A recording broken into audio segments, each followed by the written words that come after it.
할렐루야. 당황하셨습니까? 퀴즈 하나 낼까요? 제일 당황한 사람이 누굴까요? 네, 여러분 앞에 있는 제가 가장 당황하지 않았을까 싶습니다. 네, 하나님이 저에게도 좀 은혜를 주시고 우리 성도 여러분들에게도 은혜를 주셔서 이 시간 은혜와 임재가 있는 예배 시간 되기를 축복합니다.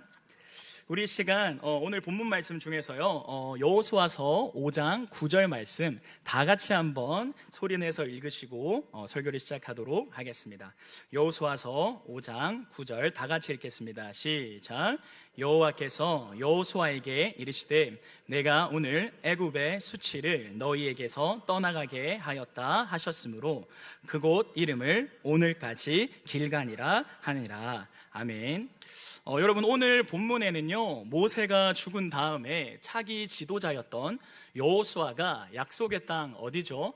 가나안 땅으로 들어가는 장면이 나오고 있습니다. 여러분 이스라엘 백성들은요 40년 동안 광야에서 생활했거든요. 저희가 40년 동안이라는 시간을 살아가는 것도 쉽지 않은데 40년 동안 광야에서 살아간 백성이 이스라엘이었습니다. 그리고 그 이스라엘 백성이 이제 요단강을 건너서 하나님의 약속하신 땅 가나안에 들어오고 가나안 그 입구에 서 있는 거 아니겠습니까? 여러분 부모된 자로서 자녀가 참 중요한 시기를 지나고 있을 때 이 부모님이 여러 해줄 말들이 있잖아요. 그것처럼 이 가나안이라는 약속의 땅을 막 입성한 이스라엘 백성에게 아버지 되신 하나님이 수많이 하고 싶은 말들이 있으신 거 아니겠습니까? 그런데요 수많은 말들을 하실 수 있지만 하나님께서는 오늘과 같은 말을 이스라엘 백성에게 하시고 있는 것이죠. 제가 강조점을 조금 다르게 해서 여호수아서 5장 9절을 다시 한 번 더 읽어보고 싶은데요 여호와께서 여호수아에게 이르시되 내가 애굽의 수치를 너희에게서 떠나가게 하였다 하셨으므로 그곳 이름을 오늘까지 길갈이라 하느니라. 여러분 영어 성경을 읽어보니까요 이 떠나가게 하였다를 lured away, 그러니까 굴러가게 하였다 라고까지 이렇게 번역하고 있는 것을 확인했는데요 지금 하나님께서 무슨 말씀을 하고 계신 거예요? 하나님 입장에서 볼 때 이스라엘 백성의 몸과 마음에 깊이 뿌리 내린 뭔가가 있는데 그것이 뭐였다라는 거예요? 수치였다라는 거예요. 하나님이 그 무거운 돌을 굴려버리시듯 내가 너네 마음 깊이 있는 이 수치를 떠나가게 하겠다라고 하나님께서 선언하고 치유와 회복을 선언하시고 계시는 장면이죠. 설교를 준비하면서 조금 자료를 찾아보니까요 휴스턴 대학교에서 재직하고 계시는 브레네 브라운이라는 교수님은 수치심을 이렇게 정의했습니다. 죄책감은 너의 행동이 잘못되었다고 말하지만 수치심은 너의 존재가 잘못되었다고 말한다. 다시 한 번 더요. 죄책감은 너의 행동이 잘못되었다고 말하지만 수치심은 너의 존재가 잘못되었다고 말한다. 여러분 그럴만도 한 게요 이 관점에서 바라다 보면 이스라엘 백성은 300년 400년 가까이 뭐로 생활했습니까? 이집트에서? 노예로 생활한 거 아니겠습니까? 여러분 이스라엘 백성이 눈을 뜨면 이스라엘 백성을 맞아주는 것은 따뜻한 식탁이 아니었습니다. 그들은 눈을 뜨면 채찍 소리 가운데서 눈을 떴습니다. 그리고 수많이 부여된 노동 가운데서 잠에 들었겠죠. 그리고 여러분 이스라엘 백성을 더 비참하게 했던 것은 제가 생각했을 때에 본인이 그렇게 힘든 건 괜찮아요. 그런데 지금 어떠한 일이 일어나고 있죠? 나의 자녀도 노예가 되고 나의 자녀의 자녀도 지금 뭐가 되는 거예요? 노예가 되고 있는 것 아니겠습니까? 여러분 이렇게 몇백 년이 지냈다면 이스라엘 백성의 깊은 마음곳에 나의 어떤 수치심, 그 불안, 그 염려, 그 어떤 무거운 마음들이 자리 잡는 게 어떻게 보면 당연한 거 아니겠습니까? 여러분 커트 톰슨이라는 정신과 의사가 있는데요 그 의사는 수치심을 이렇게 정의했습니다. 수치심은 사탄이 하나님의 창조 세계를 파괴하기 위해서 적극적으로 활용하는 무기이다. 그리고 나서 뭐까지 말하냐면요 해결되지 못한 수치심은 가정과 사회 전체로 퍼져나간다. 이렇게까지 말하고 있습니다.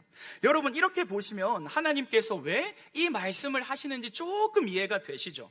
하나님은 지금 어떠한 선언과 작업을 하고 계신 거냐면요 이스라엘 백성들아, 아들아, 딸들아, 너네가 가나안 땅에 들어가서 이제 살아갈 건데 그 가나안 땅에서 미해결된 수치심이 너네 아래에 있으면 너네 가정을 병들게 하고 너의 공동체를 병들게 하고 너의 나라를 병들게 할 수 있다. 그래서 이 가나안 입구에서 내가 너희에게 해야 할 것이 있는데 너희의 수치를 치료해야 하겠다. 내가 너희의 수치를 굴러가게 해야 되겠다라고 하나님께서는 선언하고 있는 것이지요. 여러분, 이 말씀을 하실 때에 하나님은 이러한 마음으로 이스라엘 백성에게 말씀하고 있는 겁니다. 여러분, 설교를 준비하며 이 수치심이라는 것을 제가 좀 조사하고 묵상하고 하지 않았겠습니까? 그러다가 한 7년, 8년 전에 있었던 저 개인적인 한 예시가 떠올랐습니다. 저는 대학교 때요, 영어와 영문학이라는 인문학을 전공한 학생이었는데요. 그때 영어를 전공했기 때문에 교회 중고등부 아이들에게 영어를 가르칠 수 있는 기회가 있었습니다. 지금은 20대 중반이 되었지만 그때 당시에 이 청년은 중학교 3학년이었는데요. 그 중학교 3학년 동기들이 한 4-5명 됐던 것 같습니다. 그런데요, 참 어느 날 갑자기 아이들과 같이 있는데 그 고등학교 발표가 나는 날이었어요. 저희는 다 이제 아이들이 이렇게 인문계로 진학할 것이라고 생각하고 준비를 하고 있었는데 한 아이가 인문계에 떨어져서 이 전문계에 진학할 수밖에 없는 상황이 된 것이죠. 여러분, 지금 생각하면요, 그게 인생에서 참 중요하긴 하지만 결정적이지는 않은 거 아니에요? 그런데요, 그때 당시에 그 청년, 지금의 청년, 그 아이의 마음에 실패감과 이 우울과 눈물이 싹 지나가더라고요. 다른 친구들은 다 인문계에 붙었는데 자기 혼자는 전문계에 가가지고 자기가 왠지 모르게 실패한 것 같고 자기가 뭔가 모르게 능력이 없는 것 같고 저도 그 아이를 바라보면서 참 마음이 아팠습니다. 그런데요, 이 부모님과 함께 이 아이가 새롭게 전문계와 관련된 진학 상담을 받아야 했었는데요, 그때에 이 아이의 부모님이 많이 바쁘셨어요. 그래서 제가 대표로 그냥 이 아이와 함께 학교를 몇 번 찾아가며 이렇게 저렇게 상담을 받곤 했는데요, 그때 당시에 제가 나이가 20살 초반인가 그랬거든요. 그런데요, 어디서 왔습니까? 누구입니까? 관계가 어떻게 됩니까? 라고 했을 때 제가 뭐라고 대답해야 되죠? 교회 선생님인데요, 이렇게 대답해야 되잖아요. 제가 뭐 이렇게 부모님입니다 이럴 수는 없지 않습니까?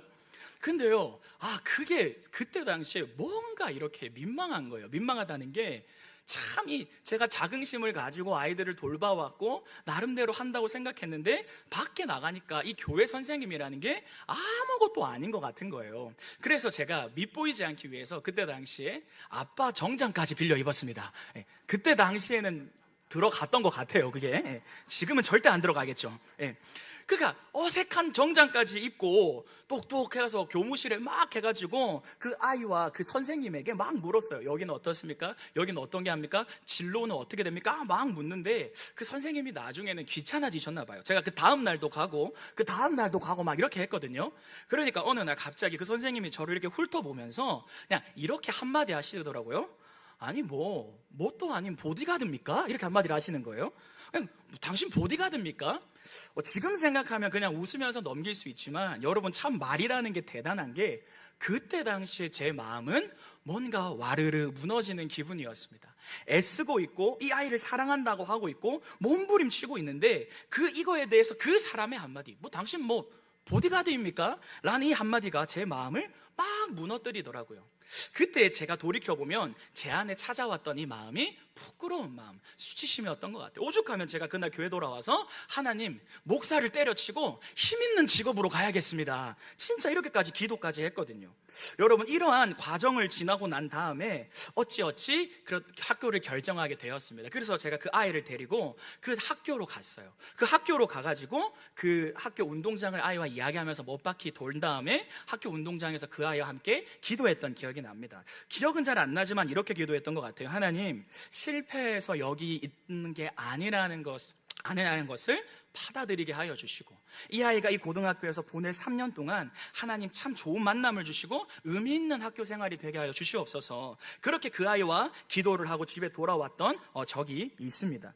그런데요, 제가 이 오늘 본문을 묵상하면서 이것이 생각난 이유는요, 하나님께서 이스라엘 백성에게 뭐라고 말하고 있냐면 너의 수치를 굴려버린 다음에 내가 역사한 길갈이라는 곳으로 만들겠다라고 한 말씀을 묵상하는 가운데 저에게 주시는 음성이 그 아이에게는 실패감처럼 느껴졌을 공간이었고 너에게도 참 민망한 공간이었을 수 있지만 그 하나님이 지금 어떻게 해요? 그 아이는 20대 중반인데요, 나름 참 사회에서 중요한 역할들을 감당하며 잘 살아가고 있거든요. 그래서 그 장소가 저에게도 참 길갈과 같은 곳이 되었다라는 생각에 이러한 생각이 떠오르게 되었습니다. 여러분, 다시 본문으로 돌아오면요, 하나님도 이스라엘 백성에게 똑같은 일을 하시고 싶으신 거예요. 하나님이 마치 뭐라고 말씀하시는 것과 같아요? 아들아 딸아 이스라엘 백성들아, 400년 동안 노예의 세월 동안 너희의 마음에 수치와 아픔이 있었을지라도 나 여호와가 그것을 굴려버리겠다. 나 여호와가 나의 명예를 걸고 그것을 회복시켜 버리겠다. 이것을 제가 오늘의 본문 제목을 어떻게 잡았냐면 눈물이 뭐로 바뀌는 은혜요? 기쁨으로 바뀌는 은혜. 이렇게 제가 조금 잡아보았습니다. 여러분, 하나님은 우리에게도 동일하게 말씀하실 줄로 믿습니다. 여러분, 이 경쟁적이고 피곤한 사회를 살아가는 우리, 여러분, 자녀 문제, 재정 문제 이런 거 앞에서 우리의 마음이 참 많이 쪼그라들었다가 참 많이 업다운이 심하잖아요. 왜 인생을 살아가야 하고 책임져야 한다는 부담감이 왜 없겠습니까? 노년의 때에 우리가 문득 맞이하게 되는 왜 공허함이 없겠습니까? 여러분, 오늘 월계에 계신 우리 동산교회 성도들 모두에게 내가 너에게 눈물을 기쁨으로 회복시키는 은혜로 찾아가겠다 하시는 하나님의 음성이 들려지는 예배의 시간 되기를 축복합니다.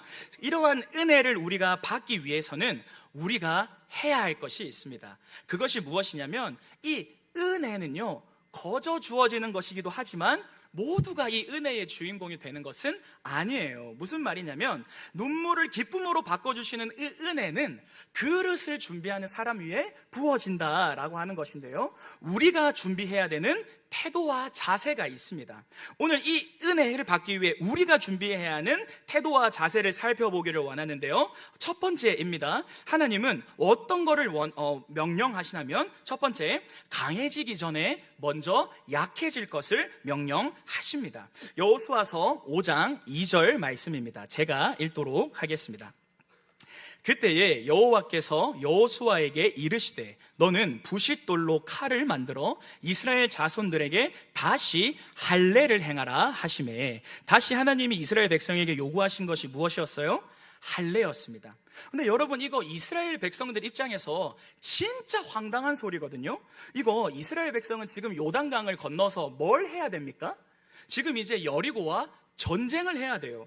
그런데 이스라엘 남자들이 다 할례를 받으면 이거 전쟁하는데 조금 애로사항이 있는 것 아닙니까? 그리고요, 여러분, 무엇보다도 이스라엘 백성에게 이 할례라고 했을 때 트라우마 아닌 트라우마가 있거든요. 그것이 뭐냐면 창세기에 야곱의 딸인 다나가 등장합니다. 그런데요, 그 다나는 세겜 민족에게 강간이라는 참 이 트라우마적인 일을 당하는 일이 발생하죠. 그때에 그 세겜 민족이 다나에게 뭘 요구하냐면 내가 너와 혼인하겠다라고 합니다.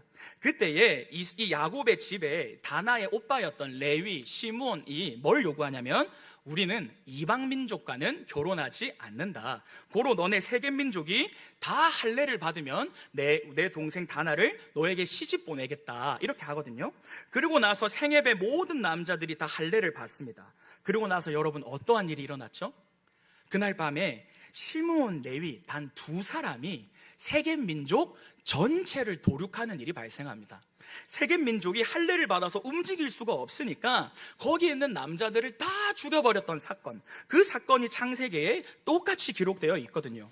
여러분, 이러한 역사를 아주 분명하게 알고 있는 이스라엘 백성에게 여리고에서 그들이 넘어와서 이스라엘 백성들을 공격해버리면 이스라엘 백성은 어떻게 됩니까? 다 전멸하는 거거든요. 그리고 여러분, 여호수아서 5장 1절을 한번 보십시오. 성경은 이렇게 말하고 있습니다. 요단 서쪽의 아모리 사람의 모든 왕들과 해변의 가나안 사람들의 모든 왕들이 여호와께서 요단물을 이스라엘 자손들 앞에서 말리시고 우리를 건너게 하셨음을 듣고 마음이 녹았고 이스라엘 자손들 때문에 정신을 어떻게 했더라? 잃었더라. 지금 여러분, 이스라엘 백성이 싸워야 하는 여리고와 이 상대들이 어떻게 되는 상태라고요? 마음이 녹아버렸고 정신을 잃어버린 상태 아닙니까? 그러면 여러분, 어떻게 해야 정상인가요? 밀고 올라가야 되는 거 아닙니까? 그런데 하나님은요, 아니라는 거예요. 승리의 기쁨을 맛보기 이전에, 가나안 그 요단강을 건넜던 흥분을 맛보기 이전에 지금은 멈추고 약해져야 할 때라는 거예요. 하나님의 관점은 다른 관점입니다. 여러분, 왜 하나님은 이때에, 가나안 가장 중요한 이때에 갑자기 약해지고 멈출 것을 명령하셨을까요? 잠언 3장 5절에서 힌트를 찾을 수 있습니다. 우리 잠언 3장 5절을 다 같이 읽어보기를 원합니다. 시작. 너는 마음을 다하여 여호와를 신뢰하고 내 명철을 의지하지 말라. 다시 한 번 더 제가 읽을게요. 너는 마음을 다하여 여호와를 신뢰하고 내 명철을 의지하지 말라. 다시 한 번 말씀드리면 하나님의 관점에서는 요단강을 건넌 승리에 취할 때가 아니라는 거예요. 그 흥분을 가라앉혀서 약해져야 할 때라는 거예요. 여러분, 하나님 입장에서는 지금 뭘 요구하고 계신 거냐면 하나님을 향한 신뢰 회복이라는 기초공사를 다시 할 것을 요구하고 있는 겁니다. 지금 너희에게 중요한 때인 거 알아. 당장 진격해야 될 것 같지? 아니야. 근데 너네가 점검해야 될 게 있는데 너네가 약해지고 무방비인 상태 그때에서 정말 너희가 나를 신뢰하는지를 점검하고 이 신뢰라는 기초공사를 다시 해야 된다라고 하나님께서 말씀하시는 것이죠. 제가 이것을 조금 묵상하다 보니 저번 주에 담임 목사님께서 말씀해 주셨던 송명희 시인이 떠오르게 되었습니다.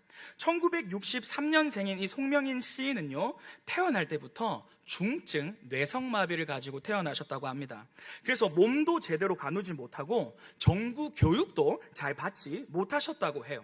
여러분, 이거 우리 세상적인 기준으로 바라보면 참 마음이 아프고 참 이렇게 너무 이렇게 찡해지는 순간 아닙니까? 그런데요, 그 송명희 시인이 나중에 시를 썼는데 그 시가 나중에 노래로 나왔는데요, 그 시 제목이 나 가진 재물 없으나, 더 정확히 말하면 나라는 시가 나왔어요.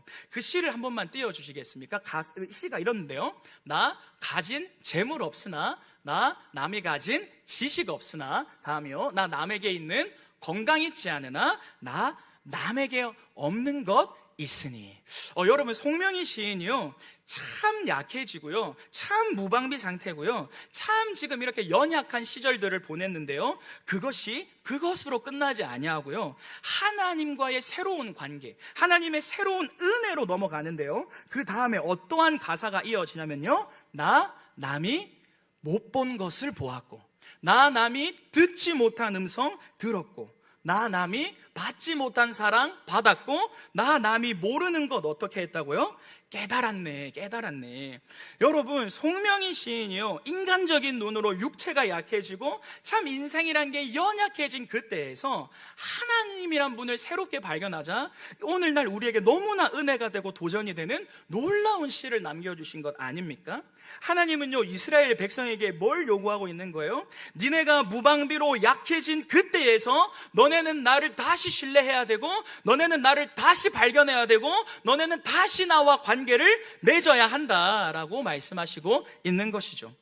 C.S. 루이스라는 작가는 이렇게 말했습니다. 우리는 매일 아침 신앙 고백을 새롭게 해야 됩니다. 다시 한 번 더요. C.S. 루이스는 뭐라고 말했다고요? 우리는 매일 아침 신앙 고백을 어떻게 해야 된다고요? 새롭게 해야 한다고요.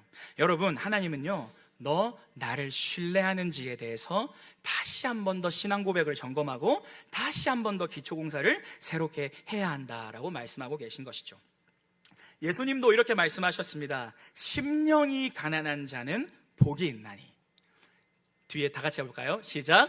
천국이 그들의 것이며. 예수님의 관심도요, 마음이 가난한 그 사람에게 있었어요. 마음이 가난한 그 사람은 복이 있는데, 왜냐하면 나의 임재와 나의 은혜와 나의 천국이 그들이 것이다 라고 예수님께서 말씀하시고 있는 것이죠. 동산교회 성도 여러분, 우리가 하나님 앞에서 마음이 가난해지는, 약해지는 은혜가 있었으면 좋겠습니다. 그런데요, 그 약해지는 은혜가 약해짐으로 끝나지 않고 어떻게 되는 거예요? 하나님과의 신뢰라는 기초공사를 다시 하는 저와 여러분 되시기를 축복합니다. 그래서요, 첫 번째, 하나님은 뭘 선언하셨습니까? 강해지기 이전에 다시 약해져서 가난한 마음으로 기초공사를 다시 하자, 이것을 하나님은 요구하셨던 것이죠. 마지막으로 한 가지만 더 살펴보고 설교를 마무리하고 싶은데요, 하나님은 우리를 회복시키시고 치유하시기를 원합니다. 그러기 위해서 우리가 갖춰야 하는, 반응해야 되는 태도와 자세가 있는데요, 다시 한 번 더 다 같이 저희가 읽어보기를 소원합니다. 여호수아서 5장 8절입니다. 여호수아서 5장 8절 다 같이 읽어보도록 하겠습니다. 시작.